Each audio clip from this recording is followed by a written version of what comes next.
My name is J.B. Friday. I'm Extension Forester with the University of Hawaii at Manoa College of Tropical Agriculture and Human Resources and Cooperative Extension Service.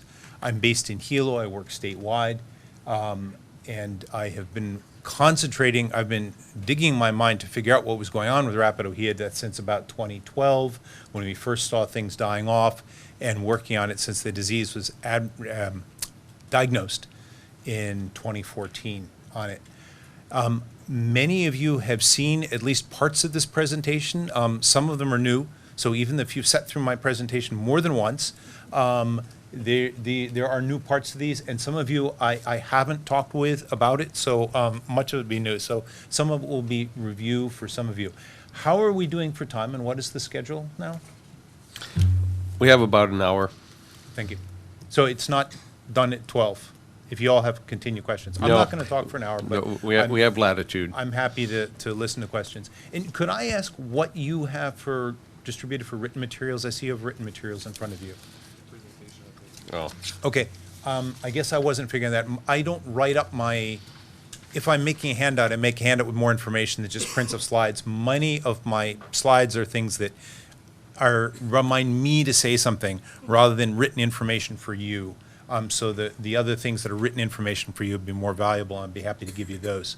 The first slide you see here is probably one of the first stands that succumbed to rapid ʻŌhiʻa death. This probably died in about 2010. We see, looking back in remote sensing imagery, this is the top of Kamiʻili Road. At that height of land there, that very exposed stand of ʻŌhiʻa. So these are trees that have been dead about 5 years. I should introduce also my assistant, Corey Yanger. Corey was hired last year to doing outreach with rapid ʻŌhiʻa death with our college. There were some questions earlier about the BISC, about how many different people. This is an incomplete list of the number of people working on rapid ʻŌhiʻa death. Our monthly phone-in calls for everybody that is concerned, at least monitoring it, is topping 200 people now. But we have had outstanding cooperation, state, federal, different agencies like Fish and Wildlife, as well as the Forest Service, as well as the invasive species committees on each islands, really being our people on the ground, as well as national and international. Right now we have Dr. Tom Harrington out from Iowa State. He is the guy who wrote the chapter in the textbook on ceratocystis diseases, and he's out consulting with DLNR and us for a month on this. So we've had no reason to go through the whole list of things, but we've had outstanding cooperation on this. Starting in about 2010, the first place that I saw trees dying that I couldn't explain that later we found out was rapid ʻŌhiʻa death was in 2010. This is down Kamiʻili Road in Puna. We started seeing a lot upswing of mortality in ʻŌhiʻa. Now, there's always been things killing ʻŌhiʻa trees. Those of you who were here in the 70s and 80s remember the ʻŌhiʻa decline on the Mauka forests. If you go back in those forests today, you'll see the forest recovering, sort of pointing to it being a natural pattern of dieback and recovering. This was something new. These, the red dot in these two pictures is the same location. So this is a sidelong looking remote sensing imagery. And a couple things I want to point out in here. One, it's a discrete area, so there are patches on the land of about 1 to 100 acres where a lot of the trees are dying.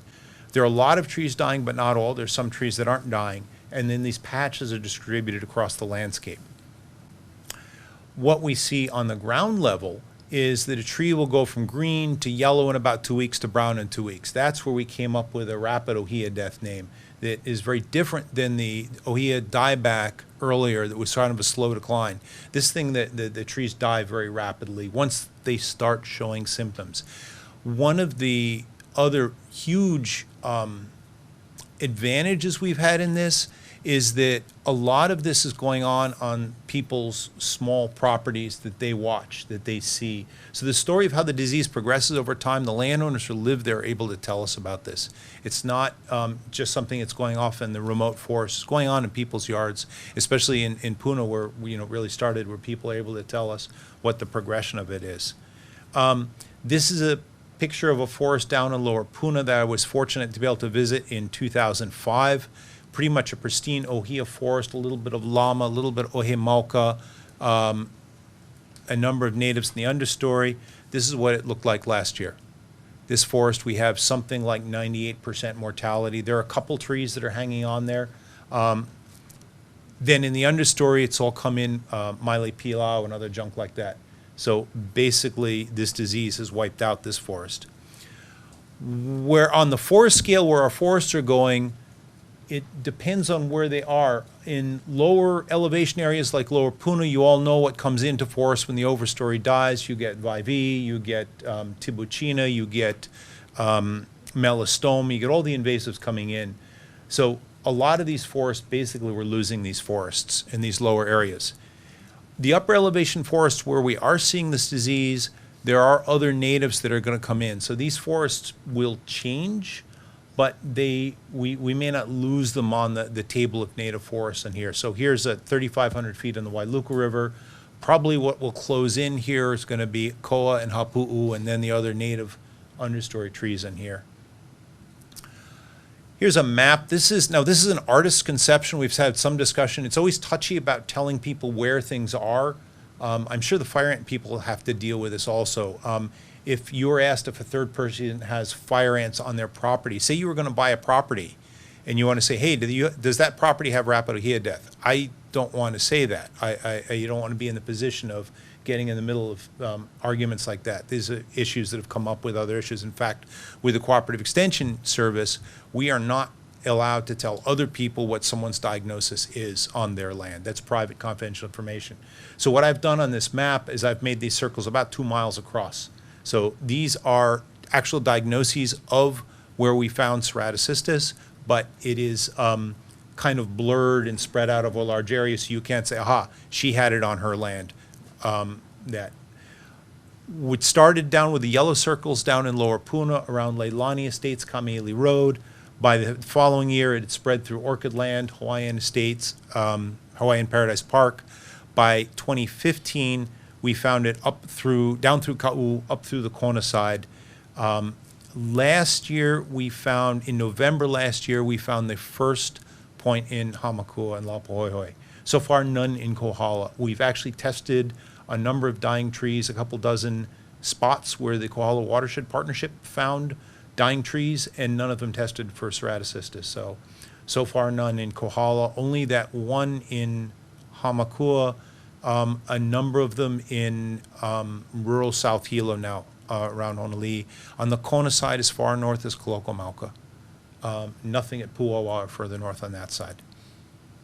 That's where it is. This is samples that we've taken or people have brought in that have been diagnosed in the lab. This is aerial survey to look at what looks like rapid ʻŌhiʻa death from the air. The people doing the aerial survey, and BISC has helped us with this also, have an idea of what the symptoms are. So again, what you see in looking at this map, you see the Lower Puna area, a pretty significant outbreak in Kona, and then up the Wailuku River is the main areas. The outlying spots on this map, BISC is now methodically proceeding to go check that out and see what that actually is. Some of them have been, oh no, when we get there and we test, we find out something else that died. We had a statewide summit. Did anybody get to listen or attend the statewide summit on it? So thanks very much for being able to attend that. We had people chime in with presentations about some of the many different research projects that are going on. I thought one of the more interesting ones, and one of the ones that was new to me, was the Greg Asner with the Carnegie Airborne Observatory. Greg has flown the island. This is his airplane that he has to fly and get aerial imagery of the island. Greg has flown the island. This is a map of the flight paths. Both the LIDAR, which does the topography, and then spectroscopy. Spectroscopy looks at differences in wavelengths. So you know when you look out over the forest, you can see kukui trees because the reflectance from kukui leaf is light and you pick them out. There's kukui trees. Well, Greg does it for dozens of different frequencies, and then by comparing those, he can tell what species of tree. The other very interesting thing is he can tell water stress. Now, the disease is progressing because it blocks the vascular system in the tree. The leaves don't get any water, they get stressed, and then they die. One of the the trees should be showing water stress before they show any visual symptoms to us. So one of the things that he's going to be able to do is to look at that. Also, because these flights are georectified so they know exactly where it is, he's able to overlay. So this is a lava flow map. So you're able to look at a lava flow map once underneath. This is the forest map over top. The yellow and oranges are water stress trees. So you're able to look at where is the forest showing stresses, which is like going to give us a head start of finding out where is the disease maybe going to be developing next. Interesting project. This is some of the field sampling work we did when we first were diagnosing the disease, cutting the trees down, looking at it. If you look at the two pictures on the bottom, the fungus ceratocystis, it's a fungus, not a virus, is a vascular wilt fungus, so it's in the sapwood of the tree. So you see that kind of starburst black pattern of staining in the bottom there?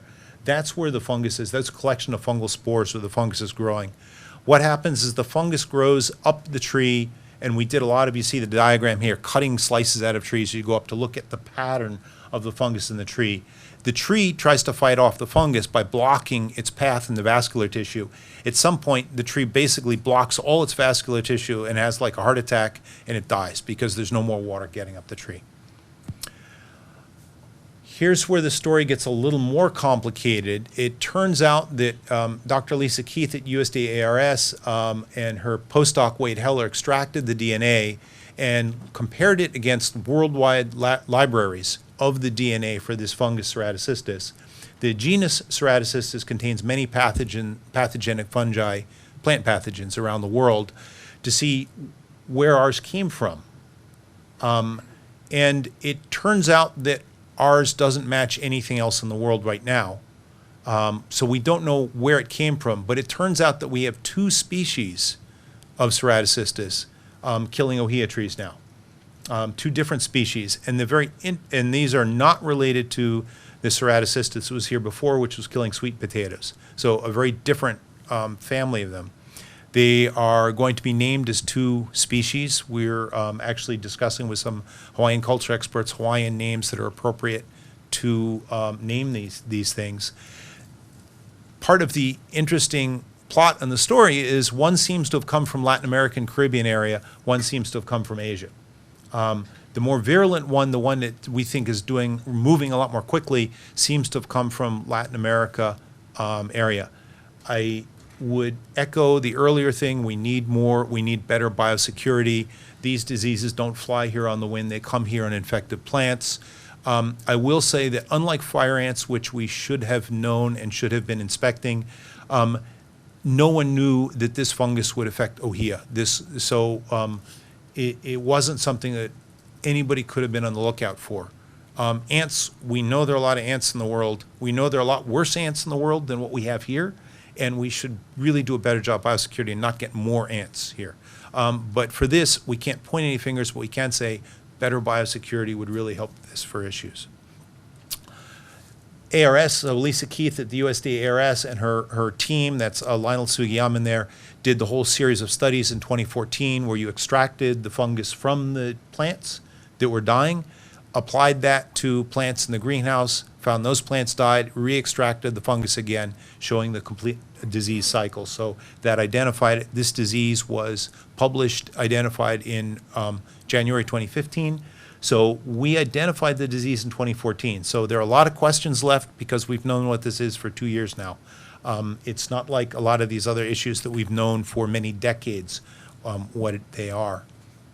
We're still looking at a lot of the issues on how does the fungus get into the tree, what are the wounds, how much inoculum do you need to cause disease, so seeing what the fungus is, but how much you need to cause disease. How does it move through the tree? How does it move through the forest? They're all different things that we're looking at. We're looking at what other plants can carry this disease. One of the things that scares me is if it's carried on another plant and people are moving those plants around the island, then we're moving it around without knowing it. Lisa's lab has tested many different likely plants because there are other ceratocystis fungi that affect coffee, they affect cacao, they affect taro. Our ʻŌhiʻa ones that have been isolated from the ʻŌhiʻa can't grow and survive on any of these other plants so far. So if there's some typhoid Mary plant moving it around, we don't know what that is, but there's an ongoing program to test the likely suspects, so we try to find out what that is. Another question is ʻŌhiʻa, as you know, is a very diverse tree. There are 5 named botanical varieties just on this island. There are 4 other native Hawaiian species of ʻŌhiʻa. There are many others across the Pacific. We're starting testing to seeing how many of these different ʻŌhiʻas are infected by the ceratocystis. It takes a while because it's a disease that needs a woody tissue, so you need to grow a seedling up big enough so it has woody tissue before you can inoculate. And it takes about 2 years for an ʻŌhiʻa seedling to develop to a woody tissue that you can inoculate. One of the things that I see that's got me a little more hopeful is the disease in some areas doesn't seem to develop as virulently or spread as much as it does in other areas. So the lower Puna that I showed you was the worst case, and we see a lot of that. We see thousands of acres of that. I should have mentioned the aerial survey estimate was 47,000 acres on the island affected now, and affected means those patches that are showing at least 10% mortality. But when we diagnosed the first ones in Volcano Village a year ago, I was thinking that there was a chance that Volcano Village would look like Lower Puna, but it doesn't. So there are some, but not so many. One of the pieces of information is that at cooler temperatures, the fungus stops growing. Now, this is fungus growing on a petri dish in a refrigerator, not a tree in a forest. Obviously, there's a lot more variability with what goes on with a tree in a forest, but it's our first inkling that maybe the disease won't be so bad at cooler temperatures. One of the other questions, of course, is treatment, and in particular treatment of wood and wood products. I work with the wood products industry as extension forester. It doesn't have to be heated very high to kill the fungus. So at 100, this was an experiment where they took a culture of the fungus, heated it up for a few minutes, and then plated it out to see if it was still viable. If it was heated up to 122 degrees F, it was no longer viable. You couldn't grow it out anymore. So there's a real, and I'll talk about composting in a little bit. This is I think, a real potential treatment for things such as mulch and wood products that may be made for infected wood. How does it move around? That's really the question. Ceratocystis, as I said, it's a worldwide class of pathogens, so people all around the world, especially the ones on coffee and cacao and on eucalyptus, are major pathogens. There's a lot of attention being paid to them. One of the things to realize is it's got several different spore types. There are sticky ones, there are hard-shelled ones. The hard-shelled ones we know live for at least a year. I wouldn't be surprised if they live for 5 years. So moving around infected wood, that wood is full of spores. I want to emphasize that it's not on the surface of the log. It's not something you see it on the surface of the log. You see the spores once you cut down the wood. So you see that black staining in that set of firewood there. So one of our outreach emphases is don't move wood around, which is tempting to buy a bunch of firewood from dead trees in Pahoa and bring it up to Volcano or bring it up to Kohala or Waimea. And then if you cut that wood up with your chainsaw in your backyard, you've just spread spores all around your area. So we're trying to get people not to move wood around. The top thing is posts. That was a load of posts that was going to go to Kauai to build a house. We had to inspect it. We inspected it. We found they were full of ceratocystis. They didn't leave the island. We're trying to get people not to move wood around. Another avenue for it is when the trees die, they get hit with the ambrosia beetles, the boring beetles. So you come into some of these stands, they're full of beetles. The beetles are blowing out this dust from when they're tunneling into the stand.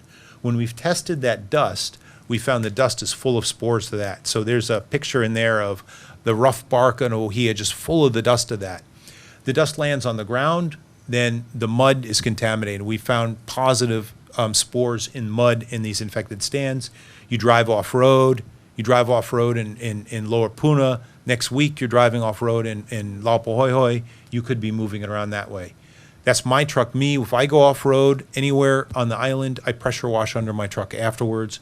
We're asking people to do that.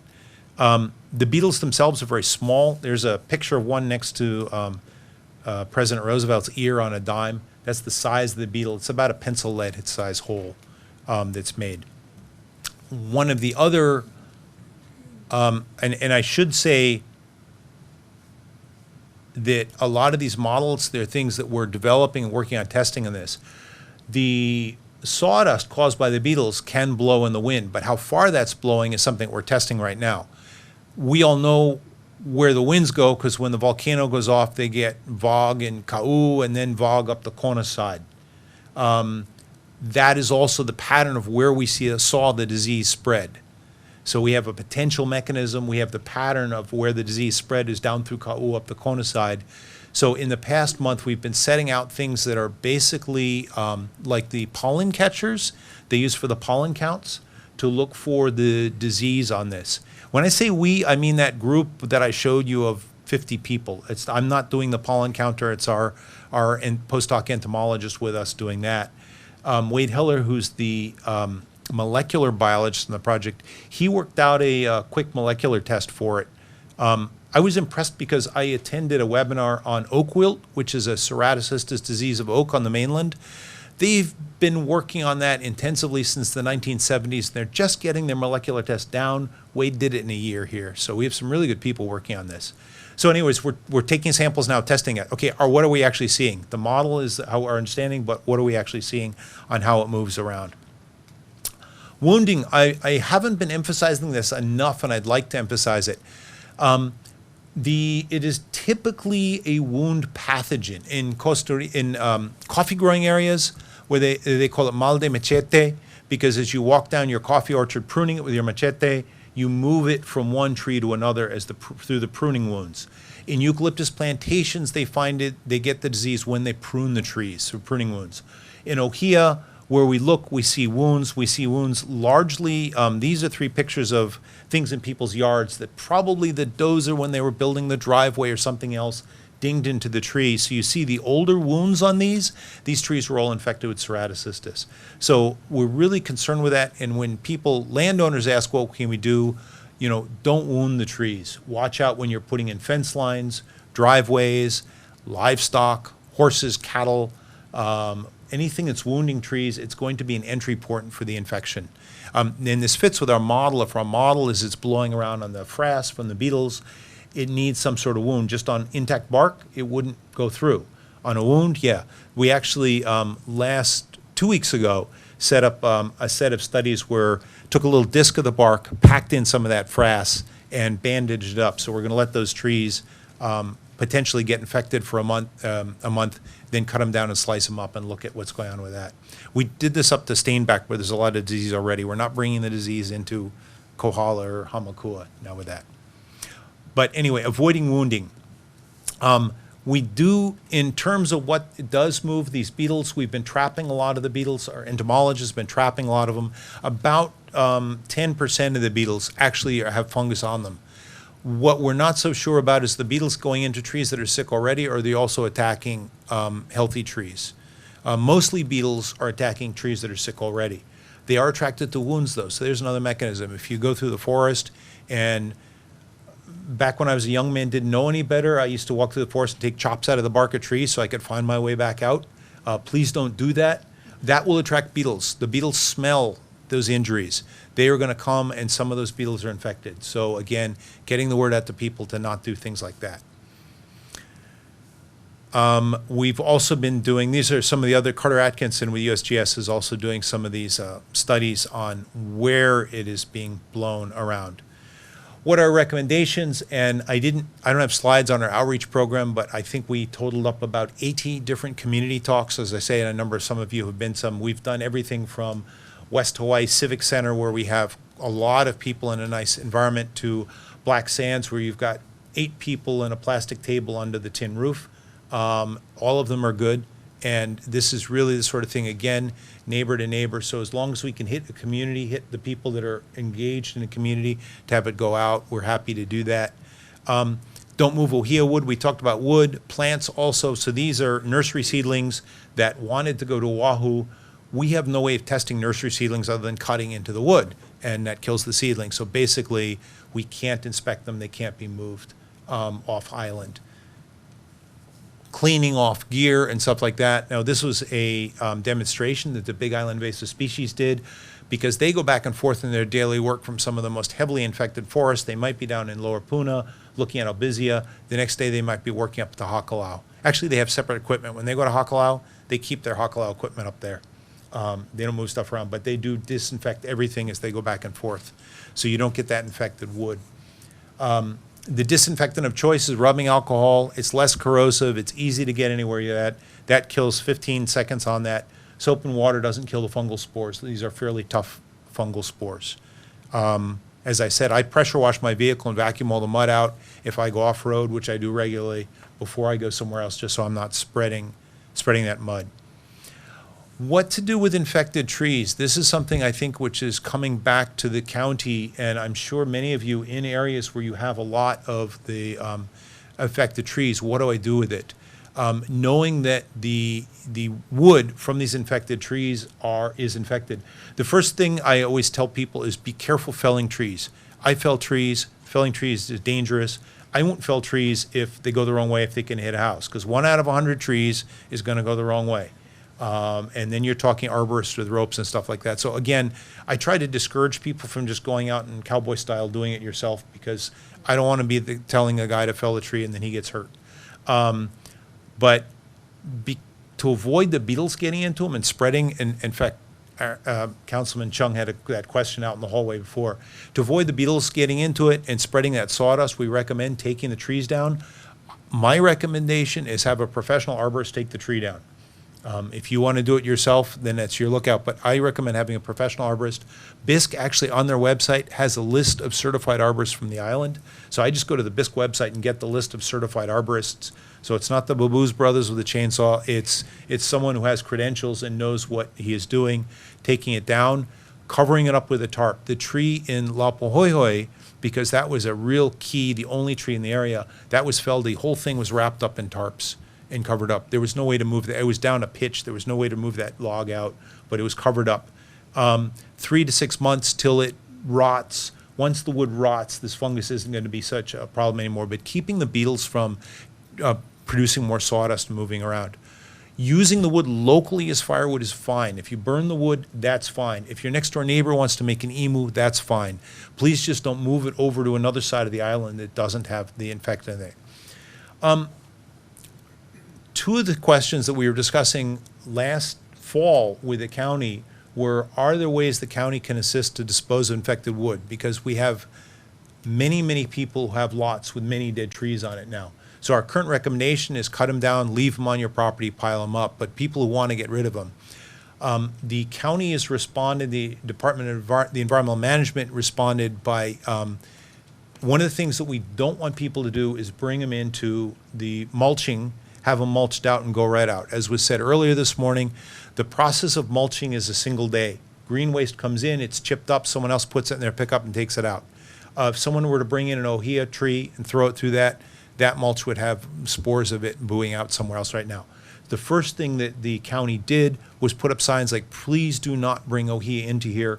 Also, I talked to them, when I knew I was giving this talk, I went down to visit the green waste disposal, and they say, yeah, when we see ʻŌhiʻa, we tell them, put it back in your truck, take it home. We're not taking it here.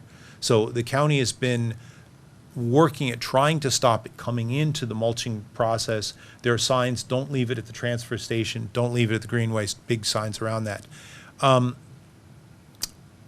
Is there a way for the county to do something in terms of treating wood if someone says, look, I got to get this wood off my property?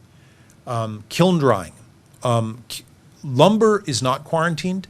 Lumber is kiln dried. Kiln drying, the heat and the dryness kills the fungus. Is there something that the county could do as far as kiln drying for wood so then it would be usable for firewood to move around the island? Another person we had out just 2 weeks ago, she works with the ceratocist wilk of oak on the mainland. She has a vacuum steam technology. Now, oak logs are very valuable for veneer.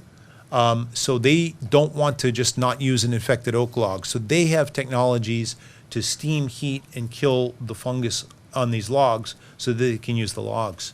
That is technology that ʻŌhiʻa is not oak, it's different wood. How would this work? That's technology that we're working on testing now She's working out procedure. This is U.S. Forest Service that's out here helping us with this. She's working out procedures to figure out how this works with ʻŌhiʻa. But that's another possibility. But somehow coming up something for the community people, how can we deal with this wood so it's not infected?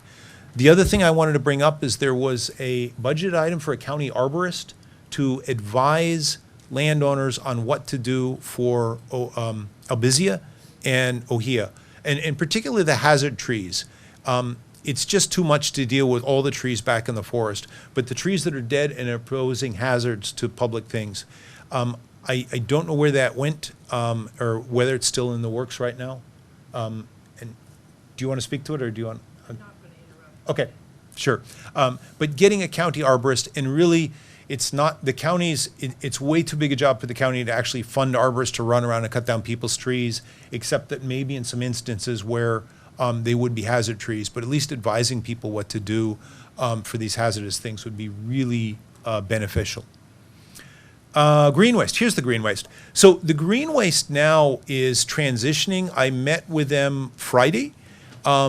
By mid-month, they're going to transition, so no longer distributing green mulch. It will all be composted. The mulch, they have EPA standards for pathogens. It has to reach 160 degrees F. That will kill the fungus. Along with it should kill fire ants and coqui frogs and everything. So the procedure is to, the picture on the bottom is the mulch that has been composted. It's rotated 5 times, and they move it around and rotate it so it all reaches that temperature. That would be a solution to the frogs and the fire ants and the rapid ʻŌhiʻa death.